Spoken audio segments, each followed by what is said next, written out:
one of the things that I would say to you, to all of those out there who have a dream or have something but don't think that they're good enough, inspiration is an instruction. Whether you call them God, Allah, Jehovah, Jah, Yahweh, Mother Nature, Father Time, the collective conscious, universal mind, whatever term you use to describe the infinite intelligence, that which is around us, you always say when you get an idea that it came to you. Well, came to you from where? You know what I mean? Right? So but what happens when you get inspired, you get excited, you become illuminated, you get enthusiastic, right? And when you get an instruction or an inspiration, even if you don't understand it, act on it. Why not? What do you really have to lose? Steve Jobs said it right during his commencement address. We're all going to die eventually, you know?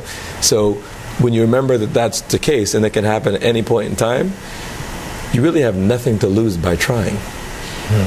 What do you have to lose? What's the worst thing that can happen? Nothing. What's the worst thing that can happen? Okay, it doesn't work out. Okay, at least you know.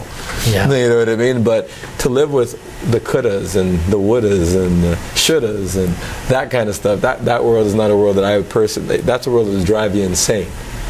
So the idea is that if you've been having questions about whether or not you can actually go ahead and do something, first start going out and hanging out with people who are doers and the people who do perform.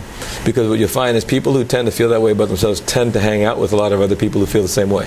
You know, because birds of a feather tend to flock together. So start creating new associations and start hanging out with people who make things happen, who get things done, who have the level of success that you think is great. You know, start hanging out with them. Because eventually you're going to start, their personality is going to start, and their ideas are going to start rubbing off on you.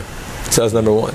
Number two, start reading biographies of people or watch biographies if you don't want to read. Watch them. there's a biography channel, you know, like this. Tune in and start to see people who've come from challenges that are similar to yours, who've made it happen. People who came up with no money. In fact, a lot of the generation of millionaires you see today, most of them didn't have it when they started. A lot of them started out broke.